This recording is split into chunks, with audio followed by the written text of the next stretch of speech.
My name is Bruce Findlay, by the way. I'm the friend. And the local hero is Moira McKenzie. Wee round of applause. Moira was a teenager once and had no idea at that time that she would like to get into the music business. She was like any of us, I suppose. Mums and dads would say, you better get yourself a career. So Moira learned to type and to do shorthand. You won't know what shorthand is, boys and girls, but it's something we did in the olden days. So Moira learned to be a shorthand typist. And but did go to the odd gig and bought records, just like most people did, but no inclination to get started. So Moira, tell us, how did you get started in the music business? I had my children very young, and then we started off doing small, nothing to do with music, just small nurseries, starting it off in a church hall. There was no health and safety, nothing like that. We started that off. Once the children were at school age, I applied for a job. Can I ask, how did you apply? How did you know about jobs? Did you go to the employment exchange, the brew, or how did you? No, it was in the local papers, the Evening News in Scotland. There's a chap from the Evening News in just now, by the way. He's writing about this, so no doubt he'll be taking note. So there was two jobs I fancied. One was at that time, the big Marks and Spencers. The other one was a ticketing person for a company called Grant Edward Enterprises, who used to sell the tickets. It was more or less one of the first box offices, possibly after the Tattoo. And we hired a small place in a shop called Patrick Thompson's, which is now the Carlton Highland Hotel. And we sold tickets in that shop about 40 odd years ago plus. Started selling them in this shop. We were there for a good 18 months, but then a lot of the most important guest artists at that time, when we were putting them on sale, they would queue all the way down the high street and up the stairs, and it was causing ructions. What kind of artists, what kind of tickets are you selling? Who for? Can you name some names? I don't think you'll know anybody. Of course they will. I'll tell them. Everly Brothers. Yeah. Shirley Bassey. Come on. You're all so young. You're all looking so young. Bob Hope, Perry Como, one of them.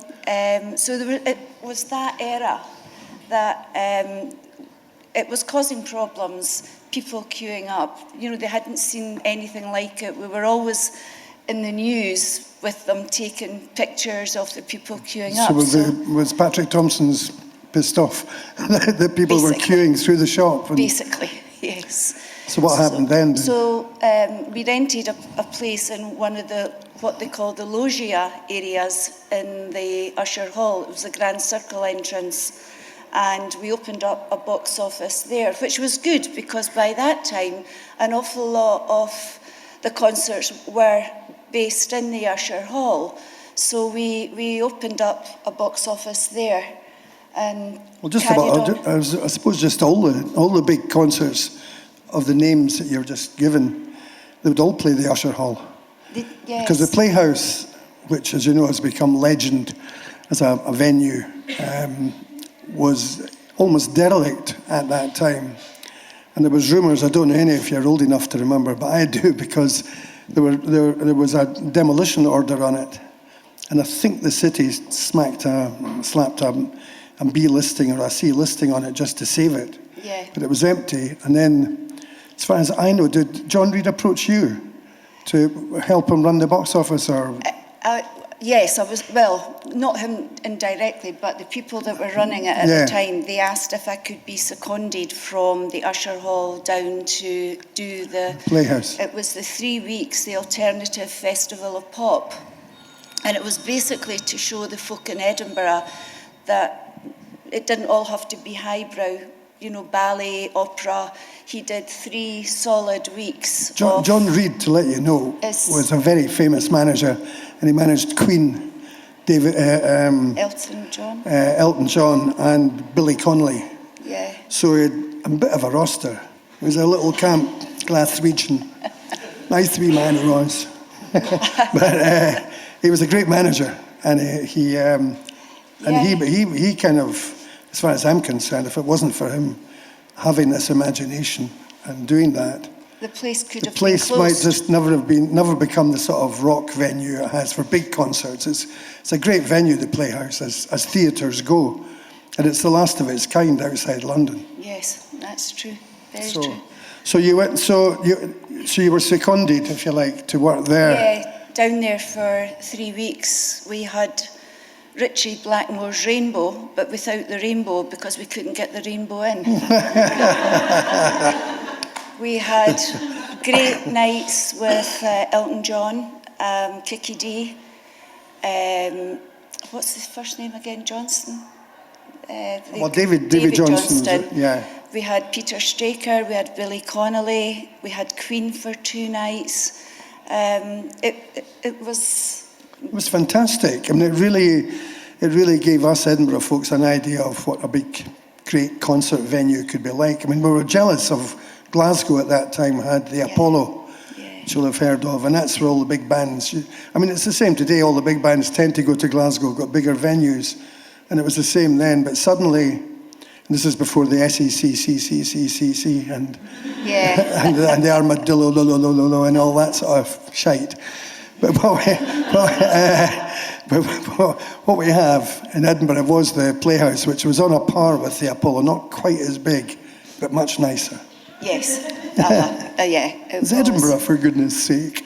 Yeah, I know. Different kind of banter. Well, it did show that there was an awful lot of people within Edinburgh and obviously outside that wanted to see something slightly different, so it was an experience, if nothing else.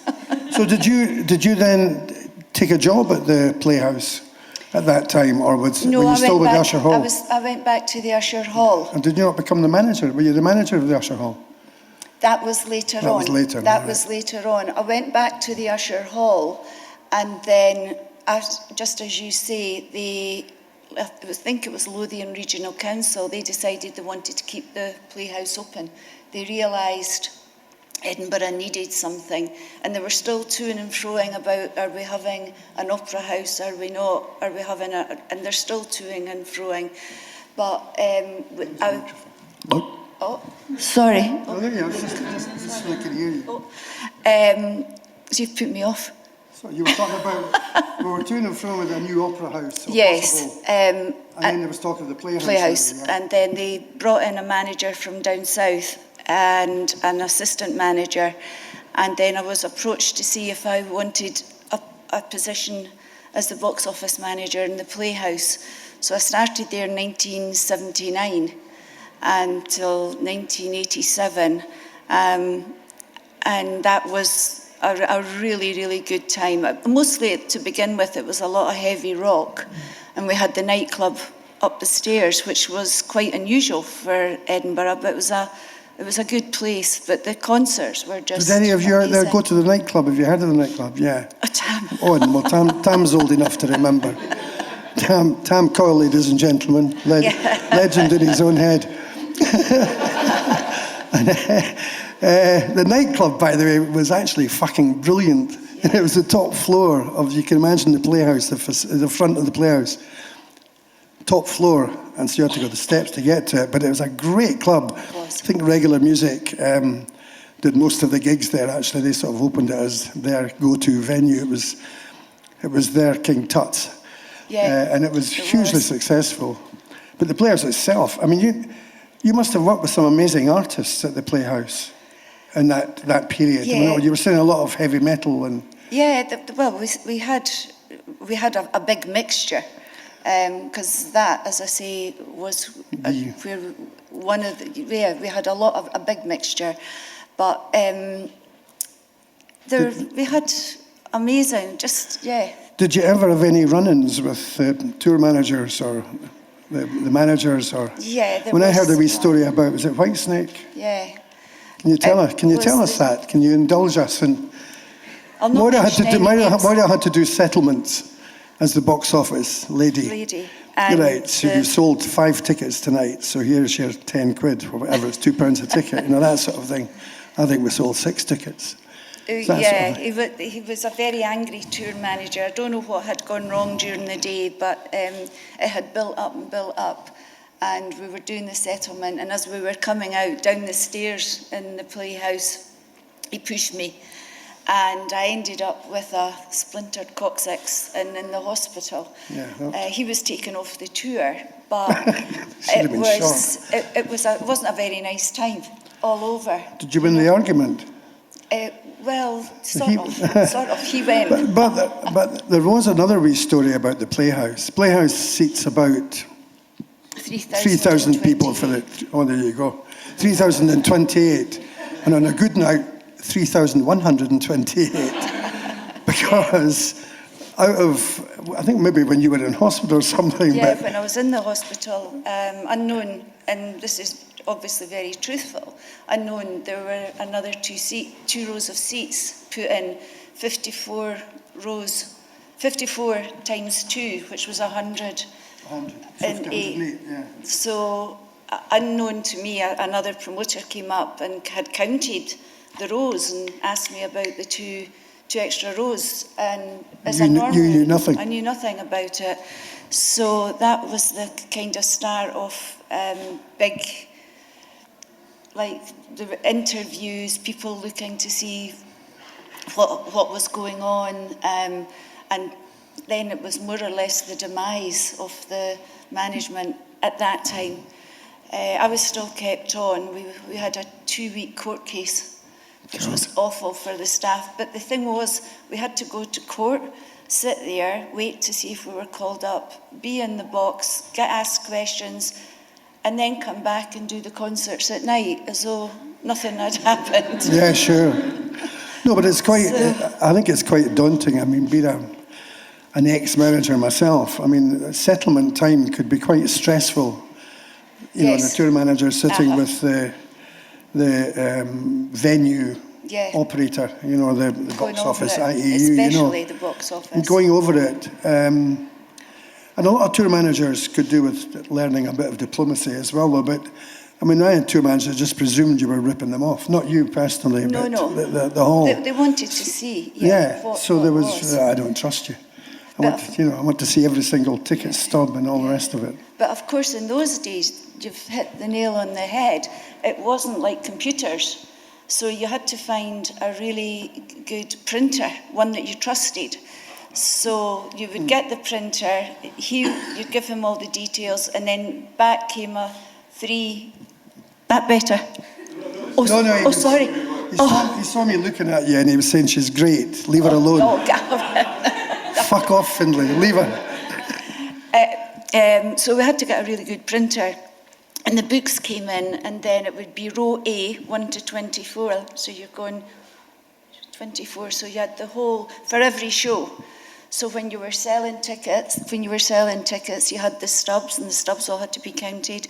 And in those days, no credit cards. They came in a bit later. The occasional check, postal orders. Yeah, that was how people... And the majority then, you got to know the people because they would have their wages on a Friday, queue up on a Saturday morning when concerts were going on sale, and you saw the same face. And they paid their money and they got their tickets. But there again, you were dealing sometimes with an awful lot of cash. You know, so it had its moments. I do seem to remember, who was the hottest ticket at the Playhouse? Would it be Bruce Springsteen? Mm-hmm. Yeah. When you had Bruce Springsteen on, because I know the queue went all the way up to Princess Street, I think, just about it. It did, but the night before we had UB40 on, and as the people came out of the show, they just joined the queue. So we were all home. Wacky. You know, we had... That's it. I'll just join this queue, it's fine. So they joined the queue, and we had all gone home, and we all got called back in to the box office, and it it had been advertised all over Glasgow, Aberdeen, Dundee, that the tickets would go on sale about 11 o'clock on the Sunday. So people from Glasgow, they were all hoping to come through, and they put them on sale about 2 or 3 in the morning. So we were selling tickets, and the money was going in massive big egg boxes. And I had a queue of people queuing up, and then we had to take them down. Thankfully, we had in the hall enough of the old brown leather bags that you would lock and take it down to the old bank days, open it and put Banks it in. had placed a thing going called up the and down night with safe. security. Put it into the night safe. I know, that's right, yeah. So listen, people queuing up overnight for tickets for hot concerts was Part and parcel. it was par for the course back in those days. Yes. But unless you've done it, you know, it's a bit of a note. I mean, did you ever queue late or queue up for tickets when you were a teenager? And who did you see? Who did you see? The Beatles. Whereabout was that? In the Lothian It's Road. called the Odeon, ABC. Yeah, ABC.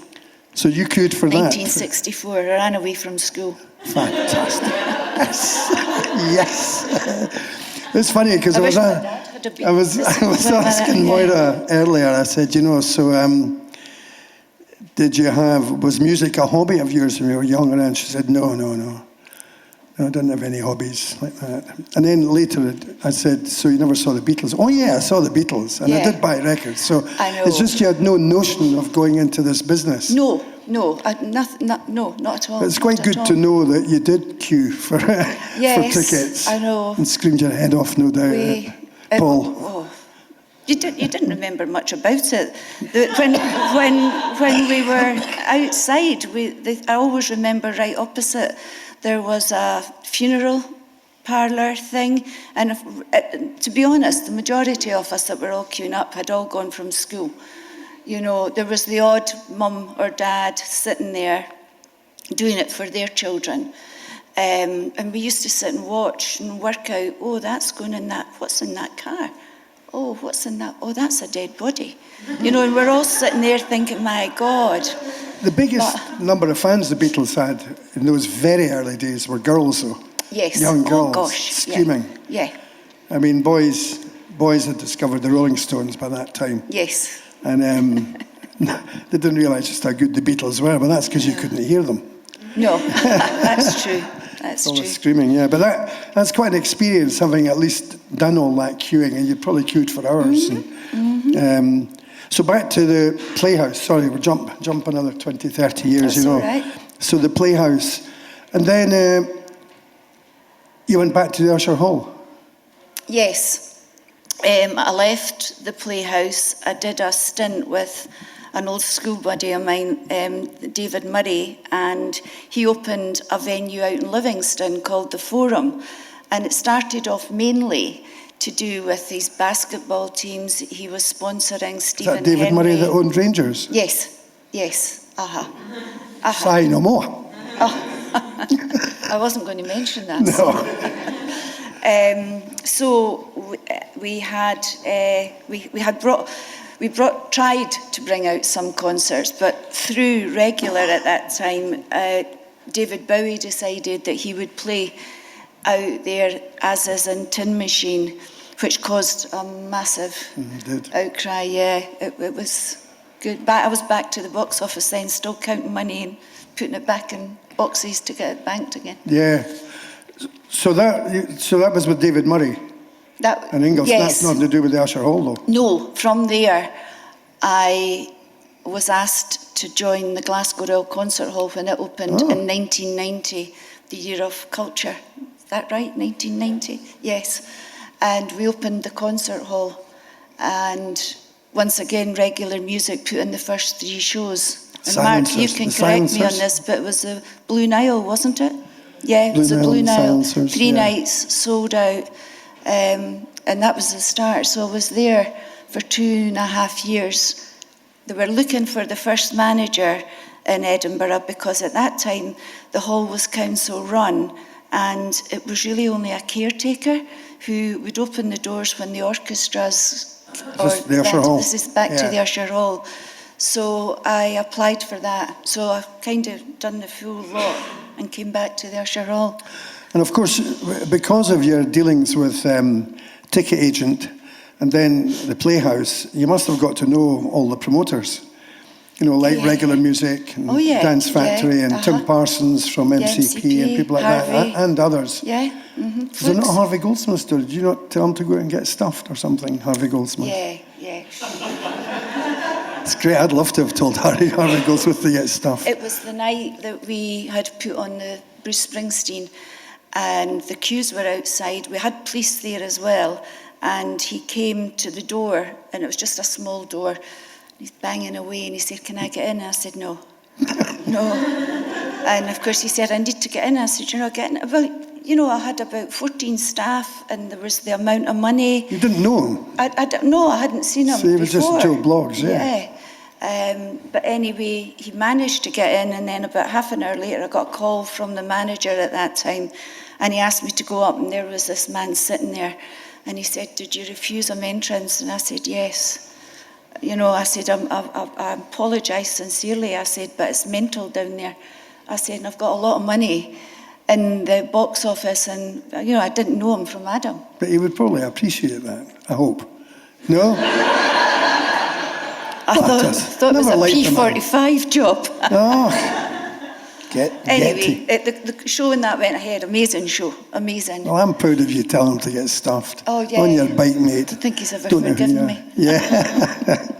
So, the Usher Hall, and for the stories about the Usher Hall, it's a beautiful hall. It's like a giant, bigger version of this, the Usher Hall, which I'm sure a lot of you all have been in the Usher Hall. Was there not a story of you doing, I don't know who it was that was playing, when the roof fell in or something? Oh, once again, that was another Regular Music show. It was Tony Bennett. They've got a lot to answer for Regular Music. Yeah, no, it just so happened. Tony Bennett. It was Tony Bennett, and he had his pianist. Did you have a bass, Mark? Yeah, there was a pianist, and his director, and a bass player. And he, at one point, it was all sold out. He stopped the music, and he just said, "Please don't ever let anything happen to halls like, you know, the Usher Hall." So he sang a song without any accompaniment at all. Without any microphone? Without any microphone? No. That was good. Yeah, and he sang away. It was a lovely show. Everybody went home. I think Tony Bennett was heading down to Manchester, Mark, is that correct? And about half an hour after, there was like rosebuds on the top, and two of them fell right down. If the people had still been sitting there, I think there would have been fatalities, definitely. So was the theatre closed for a wee while for refurbishment, or? Well, no, we put the hairnets up to keep to stop anything else, because we were in the middle of the RSNO series, and it didn't finish until I think it was the beginning of May, and this concert was in March. So they put these horrible, we just called them the hairnets, and they put them up, and then the council had to find some money. So they found 9.5 million, and that was the start of the Usher Hall digging down, clearing out all the, what was the things? No, it was where you went when the war was on. The air raid shelters. Air raid shelters, and the hat boxes, and they took out all that. And then we had the argument about saying, well, we need to get standing, because we were needing a bigger venue. Everyone was always going through to Glasgow. And we got our way. We had a bit of an argument with the Coburn Association and the EIF about what the acoustics and things like that would be like, but they were great. So were you there when they removed the seats? Yes. Because now occasionally they have quite a lot of concerts where they remove the seats. Yes, you can do standing all the way down in the stalls. But it was 2 phases. The second phase, we were definitely needing more toilets, and we managed to get more underneath in the air raid shelters. And then they built that funny thing on the side of the hall. Yeah. It's a shame because It's odd, isn't it? It hides the Lyceum as well. Yeah, it does. You It's know? ugly. But it probably serves a function of some sort, you know. It's offices. It's all mostly offices now. Yeah, but offices for the Usher Hall for the staff. Usher Hall, yeah. So from the Playhouse, the Usher Hall, Patrick Thompson's, Glasgow, Forum. and then regular music about Yes. the turn of the century. That's right. There was a position popped up for regular music, and I applied. There were a few other people applied, but thankfully I got it. So it was 23 years. You were known to them because you'd worked with them for years before that. Yes, Pete, So Barry, Mark. what's your job title there then? Booker? No, definitely not. Manager? I'll leave that to Callum and Thomas. Manager? No, well, office manager. maybe. Office manager, yeah. I think Moira is the go-to person at regular music because all the rest of them are grumpy buggers. So you'll get a nice welcome from Moira. Lips are sealed. So are there any of the artists that you worked with? Did you get to meet any of these big artists that you worked with? Quite a few, but once again, when you're in the box office, you never get finished till about 9:30, 9:45, and the artist's on. But Yeah. I met quite a few. I've probably got shot for mentioning this, but we had a concert. We had this concert for a guy called Daniel O'Donnell, and he was five nights, and Popular laddie. yeah, he was, and they were all queuing up and had their tents, and we had to keep it open to use the toilets, hot water. So I thought, this is a good idea. So we started making bacon rolls and selling them for £1. So by the time the shows went on sale on the Saturday, everyone that queued up got a really dead old-fashioned ticket. You know, just like an ordinary ticket, a raffle ticket, so to speak, and they had to stay in their ways. So Cliff was playing at the Playhouse, and Daniel had said something about wanting to meet him. So I had arranged for Daniel to go. So the day before, he phoned me and he said, "What time am I meeting you?" I said, where to go? And he said, to go and see Cliff. I said, I'm not going to see Cliff. And he said, I'm staying at the Carlton Highland, in his Irish accent.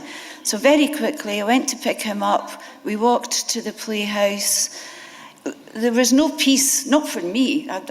They didn't know who I was, but Daniel didn't get any peace, and Cliff.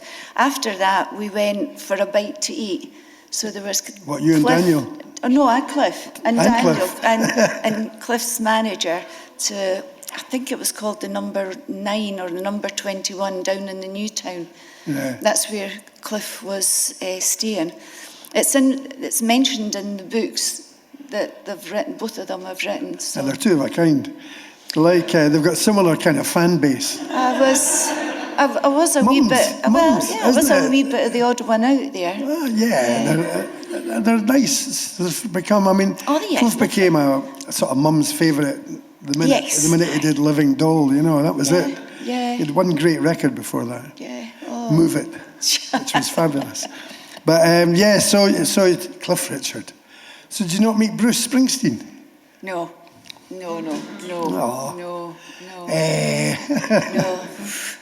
Listen, do any of you guys want to ask a question of Moira? I know she'll not give you tickets for the castle. But No. if you've got any sensible questions, we would be happy to take them.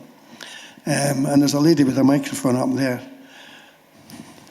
I do think there's such a big change from the old days when you did the tickets, you know, to now. In those days, it sounds like olden days, it's like as though I'm an antique, but it's... No, but times have changed quickly. They have. Yeah. You'd get to know them face to face. Now all you do is you don't move, you get up in the morning, sit in your pyjamas, log in, get a ticket, it gets sent to you. There's a lot of people that love the old-fashioned, the souvenir tickets, where you could keep them, they could look back and say, I saw that show at that time. Do you not think, I mean, I despair. I think it's great people can get access to tickets, but it's a lottery. At least in the olden days, as you call it, if you want to go and see U2 or Simple Minds or REM or one of the big bands of the days in the 80s and the 90s, you would queue up all night, sure. But it was part of the fun. There was a whole camaraderie with the thousands of people outside. Yes. And entrepreneurs selling bacon sandwiches to them. But there was a thing about that. And the people at the front got the best seats. Yes. Or the best tickets. Yes. And nowadays, you get fanatics waiting up all night. Don't phone in, don't dial in until midnight or until 8 o'clock in the morning. Yeah. And they're all ready to go, and they're the number one fan. They push the button, sold out. Yes. Comes back. And fans are getting a raw deal because a day later, there they are on sale. Again, at double the price from ticket touts. Mm-hmm. What do you think about that, Moira, and what are you going to do about it? If I had that answer, I'd be well off. I know. I don't know what the answer is. But how do regular music deal with that? We limit the amount of tickets that they're allowed to buy to definitely... What, the touts? No, well, we do also, we get the names and addresses and we go down and we check them. And if there's Mr. Brown, Mrs. Brown, Master Brown and Grandpa Brown, they only get 4. If it's 4, now, we take them off. But I'm again going back to the fans. No, my real question is: in the old days, fans, really keen fans, would queue, and they'd be happy to queue overnight, or they'd get their pal to queue overnight, and then maybe share it, and sometimes queue up for 48 hours before they could buy the ticket. But that way, they were guaranteed a ticket. Is there any? What about fan clubs, for example? Can you give fan clubs? I mean, for example, Stereophonics, which is one of your big acts. Yes. I mean, do you not sell tickets to the fan club in advance? They have maybe like a day to sell. It will be like a pre-sale for fan club. It could maybe be a pre-sale for maybe the venue itself because they have their own. And then there's general sale. We try very hard to make it as open as we can, but still trying to keep a hold of making sure really that hard, people isn't it? It is when it's all computer, but we'll find a way. We will find a way. That was it really about the tickets. I think, tickets is kind of a boring thing. Thanks very much. Well, it is. I mean, it's tickets, buying and selling tickets. But going back to the old days, as you say, there was an element. People sell tickets for David Bowie concert, Ziggy Stardust tour, 1973 or whatever, on eBay for 150 quid. I mean, tickets actually get a value. Apart from the souvenir value to a fan who love to keep the ticket stubs and stick it on their wall along with the posters or whatever else, they actually have an antique value. As like records have an antique value nowadays as well. I mean, now you can't get any value from a computer screen saying, the tickets are... Well, there is a link in some of them that you can press the button and you pay an extra, I really don't know, £10, £12.50, and you can request a souvenir ticket. Okay. But once again, you're paying for the souvenir ticket when you've already paid for the ticket, the booking fee, so it mounts up, What about, have you ever worked with the tattoo people? Years ago, when I was with Grand Edward Enterprises, we started to sell tickets for the tattoo then. Because every year they sell like 250,000 tickets. I mean, it's as big as Glastonbury, the Edinburgh Tattoo, isn't it? Ticket sales-wise, it's massive. It is. And they must have a... They go on sale in the Decembers, I mean, the tickets has become a bit of an issue in Edinburgh, I think, because the government gave out a grant of some money recently to the Edinburgh Festival Fringe. And I believe almost all of it, or 90% of it, is going to build a ticket office for the Fringe, but not to the artists or the venues or the promoters. Have you heard that? Did you hear that? Not yet, no. Aye, well, let's start a petition, Moira. We will, I'm not definitely. Happy. I'm not happy with it. Who's in here from the papers? Oh, don't worry. We'll meet you at the end. Yeah, start a petition. Ban the ticket office of the Edinburgh Fringe. Well, because that's all they are. They're a ticket agency. They're not really the Edinburgh Fringe. They're not curators. Yeah. You know, they're not like Olaf curating Wide Days or something, you know. I mean, there's an art in that. And the commercial side of the concert business in general is, it's frightening what big business is involved and how big the business has become and how big certain promoters have become and how out of touch. I mean, one of the things about a band and artist is working with local promoters and getting to know them. And back in the day when you were working in these places, I mean, people got to know you. I mean, that's how I knew you, you know. Yeah. There's a face to the name. Yes. Nowadays, it's much harder. I mean, do you think it's better or worse than it used to be? Or do you think there are good things and bad things? I suppose it depends on what side of the coin you're looking at, to be honest. Yeah. I think, going back, a lot of people who really enjoyed their music, as you said earlier, the part of queuing up, getting their ticket, was a big part. You know, apart from taking away, you know, when they got to the show. Yeah. It's I don't know. I felt that was a big part in going back. But but even you with regular, I know because I get to go to a lot of regular gigs, and you're always there to greet us at the gig. Mm-hmm. I mean, I've finally retired and I've given up, had enough. But you're still doing it. What motivates you, Moira? I enjoy it. You do still enjoy it? I enjoy the people. And the interaction? Yeah, still do. I thought that. Because you seem to enjoy it. Oh, yeah, I do. Do you know who I am? Have you got you've not got my tickets? Oh. Do you not get a bit of... Oh, yeah. No. Is your name Harvey Goldsmith? Fuck off. We could always say, there's a man here who doesn't know who he is. Could you please come down to the box office and tell me who he is? Good answer.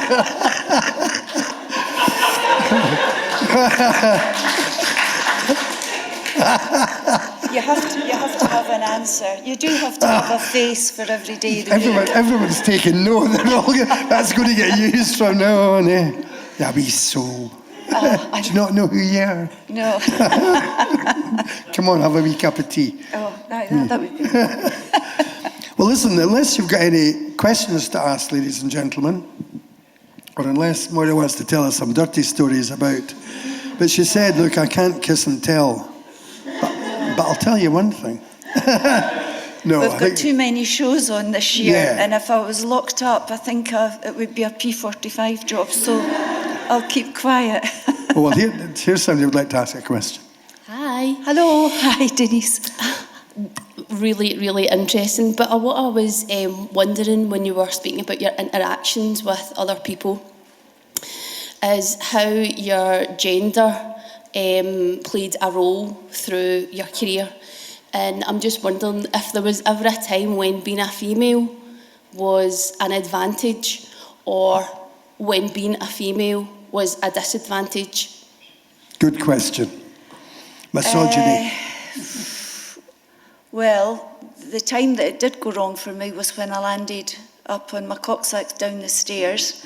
That was an unfortunate incident. There have been times where, and I'm not going to use the word sexuality, but it helped loosen a problem that you could see was coming up, you know. Normally I just get on. You try to find a total common denominator as to where the problem is and work from there, really. I can't honestly say I could pick and choose and say that happened or that. I can't really say that. I think it's very much getting on with talking to the person if it's a problem or if it's sorting things out. I can't say I've noticed it, let's put it that way. I think Moira's a bit of an exception. And I think it is to do with our charm, because I think there is a lot of misogyny in the business. It's still male-dominated. Females do get a raw deal still in the business. That's a fact, and it's not really changed a wee bit. You know, you get the odd female managing director of a company, but it's rare. It's still male-dominated. However, if you've got the kind of charm that Moira has, that's why Moira's squirming with that question, because, I mean, apart from being shoved down the stairs by a thug, you know, and that's all that is, you've not really, you've always, I think you've just charmed your way through. You have. You're a very charming person, and people like you. Thank you very much. Wait till I get the money out of my back pocket. Any other questions? No? They're a shy bunch. They are. They're a shy bunch. Well, I think, to be honest, you know, we're a wee bit early, but it means we can all go to the bar, of course. Have a wee drink, and we can get a wee glass of your Pinot Grigio. Thank you very much. But I think I've run out of questions, without getting into the kiss and tell stuff, which I can't be arsed with anyway, you know. I mean, I think the white snake's tale was quite good, because that was worth telling, because that's the rough side of it, you know. And you must get abuse at the ticket office quite often as well from do you know who I am types. But your answer sounds perfect for them. You usually find the majority of people. But you've had a fascinating... Happy, especially if you're their guest list or complimentary tickets, they're usually fine. You do get the odd one that saunters up and you're supposed to bow and this, that and the other, but there's your tickets, you know. So yeah. Well, I think that's it, ladies and gentlemen. I think it's been lovely to speak to you, Moira, and to hear you. So you've had a great career, actually, and I'm amazed you're still got the same enthusiasm at 58 years of age, and still. Rubbish counter. Steady. But still having that enthusiasm. I mean, to be honest, if I had a wee bit more energy, I'd still stay involved as well. It's like, music business is a great business, and music is the food of love. And I think we're all lucky to be in a business like that. What's that? 48. Yeah. Oh. Steady on. She's mine. Well, so, two antiques now. We're two antiques. Yeah. Excuse me. There's so much in the music business now, and thank God we've all gotten through the COVID. We're moving on. Speak for yourself. Yeah, we are. I mean, COVID, Brexit, government, any government, politicians, fuck them all. You know, long live the revolution. Let's have a bit of anarchy. And let's hear it for Moira.